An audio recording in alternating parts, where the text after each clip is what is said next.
Hey guys, welcome back to my channel. Welcome to another video. So today we have a really interesting topic to talk about. I want to share with you guys what I did to help my eggs implant, what I did to boost implantation when I was trying to conceive. I don't think I've ever shared, this topic or this part of me, this information with anyone. So yeah, today I'm very excited to share with you guys. I know a lot of you watching me are women who are trying to conceive, and I hope you're able to get any tips out of this video, to help you in your journey of trying to conceive. All right, guys, let's get right into it. Okay, a quick disclaimer for those who are new here. I am not a doctor or a fertility expert. Today, I'm going to be speaking on this topic based on my personal experience. Like I said, I don't mind sharing to help other women out there. So today we are talking about implantation or fertility implantation. And I feel like this is one of the most important phases of your fertility and the process of trying to conceive, because if implantation does not happen, then there is no pregnancy. So you really want to pay attention to this phase. Now, implantation happens 8 to 10 days after your ovulation. So you ovulated a couple of weeks ago, and you obviously did the deed with your partner, and you are looking forward to getting a positive pregnancy test. But if the egg does not implant, if implantation does not occur, you are most likely going to have a negative test. So what is implantation? I'm going to give you a basic definition from my knowledge and understanding. Implantation simply means a fertilized egg attaching itself in your uterine lining. So your egg gets fertilized by sperm, of course, and then it goes down through your fallopian tube into your uterine lining and stays there and buries itself there. When that happens, it means implantation has happened, and in the next couple of days or weeks, you're going to start experiencing some early pregnancy symptoms. Okay, now if that does not happen, you can have your egg fertilized, and then the egg can go down to your uterus. But if it doesn't stay, if it does not stay in there, that means no implantation and no pregnancy. So that is why I said this is a very important phase. You want to do everything to make sure that egg stays in there and pregnancy to occur. Okay, so what can you do to help your egg stay in there? What can you do to boost implantation? I'm going to tell you guys some of the things that I did, and then there are some random things, I found on the internet which are safe, which I'm also going to share with you. There were many things we did when we were trying to conceive, and one of those things that I did, which I think really helped me, is using those ovulation tracker apps on my phone. The one that really helped me is the Flow app. So in that app, there is a section where you can talk to an expert, like a fertility expert or a consultant. You can give information about yourself, and they can talk to you, send you emails, and this can happen for 1 month, 2 months, just depending on how much you subscribe to. So I was subscribed to that program for about 2 months, and that was the period that we conceived, that we got pregnant. So one of the things, or some of the things that she pointed out to me, I wrote them down here, and that's what I'll be sharing with you guys today, because I learned a lot about my body. So the first one is taking anti-inflammatory medicines or medications. So throughout that period when we were trying to conceive, I always had pregnancy symptoms, like those early symptoms of pregnancy, like cramping, waist pain, back pain, pelvic pain. Sometimes I just feel very feverish, and I hate feeling that way. So I just go to my pantry, take some Aleve, some medicines. If I feel any pain, I'm taking some medicines to feel better. I didn't realize that this was having a negative impact on my fertility. So I brought it up with the consultant on the app, and she told me, that was something I had to stop doing. Taking anti-inflammatory medications was something that was negatively affecting my fertility. It was reducing my chances of having a successful implantation. I had to stop it. I had to manage the pain and just pretend like I was not in pain. So if that's something you're doing, taking anti-inflammatory medications, then you want to, of course, consult your doctor, talk to your doctor, and see if it is something you have to stop or continue taking for your own health purpose. Okay, you always want to consult with your healthcare provider before taking any kind of medications or stopping any kind of medications. Okay, number 2, you want to avoid over exercising. I was over exercising. I was also on a strict diet. I was, eating, selecting the food that I eat, not eat at a particular time. And that was just messing up with my hormones, with my fertility, with my health. Exercising is good. We're going to talk about that. But if you are over exercising, then you want to take a step back, okay? It's causing a lot of stress on your body and your hormones, and it is difficult for an egg to implant when the body is stressed. So you want to replace over exercising with relaxing. Relaxing your body, relaxing your mind, relaxing your muscles. It is something that the body, that your fertility enjoys, welcomes. I have made several videos where I talk about the effect of stress on your fertility. Stress is a killer. It affects your hormones, it affects your menstrual cycle. Stress can reduce your fertility and increase infertility, both for men and women. That's another thing that I learned about myself, because that period when we were trying to conceive, I was stressed out about a lot of things, like, family issues, and the issue of trying to conceive was also stressing me out. Oh my God. So you want to reduce your stress levels. Look at the things that causes you to be stressed out, and just cut off from those things and try to focus on being positive and being happy and relaxing more. And another thing I will add to relaxing is sleep. Sleep is very, very, very essential for your body. I'm sure you learned this in primary school or something. As an adult, especially as a woman who is trying to conceive, you want to have at least 8 hours of sleep. This was something that I wasn't watching. I just go to bed whenever, wake up whenever, just continue with my day, and I don't take naps.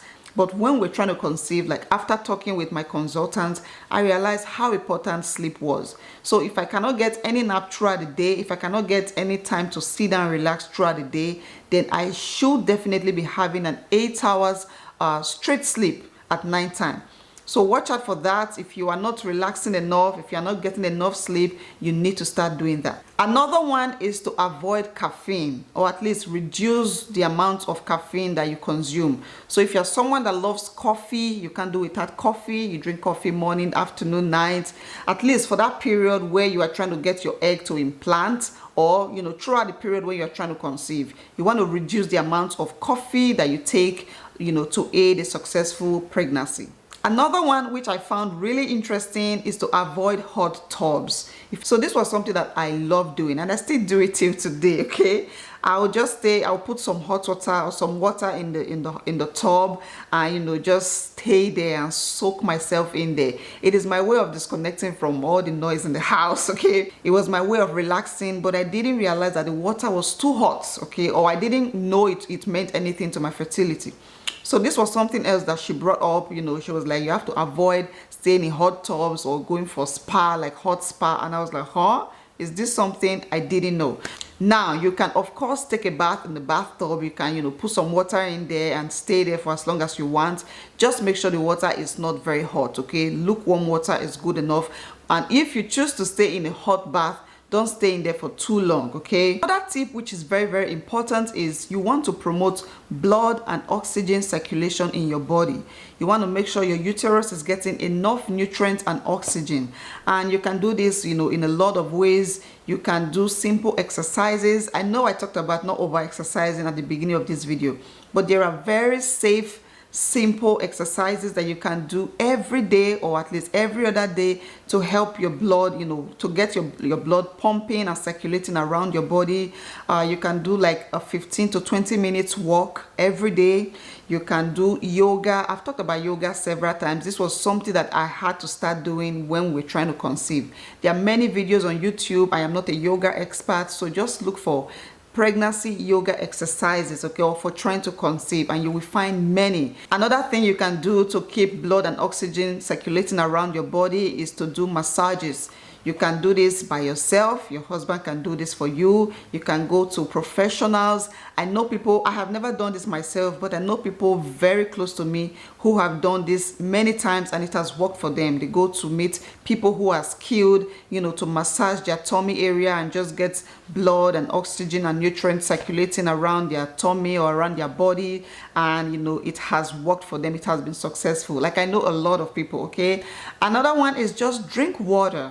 It sounds very simple, but water aids fertility. You want to stay hydrated, and water can also help to remove a lot of toxins, flush out all those toxins from your body, and keep you hydrated, keep blood, oxygen and everything regulated or circulated in your body.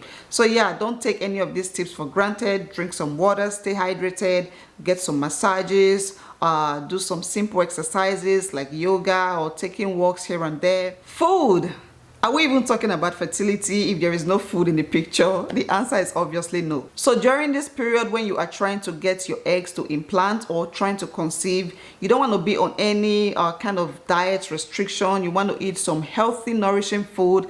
Food can help, good food can help to prepare your body for conception. It can help to regulate your cycle, balance your hormones. I have several videos where I talked about foods that you can eat to boost your fertility. You can click on them and watch them after watching this video. You want to eat some protein like yogurt, fish, salmon fish. You want to eat some good fats like avocado. You want to eat good fruits, okay, like citrus fruits, oranges, tangerines, grapefruit, fruits, strawberries, kiwi, okay, anything that has citrus in it. Even if it's a juice, you want to take a lot of that. And of course, you want all those calcium and iron and folate from your dark leafy greens. So eat a lot of vegetables, and this would definitely help in improving your fertility.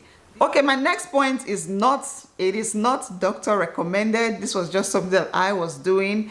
So the app that I have on my phone, the fertility app on my phone, is a place where I meet other women who are trying to conceive, and they were sharing some tips that worked for them. And one of those tips is to put your feet up on the wall. Okay, I'll put a picture here so that you guys can see what I mean.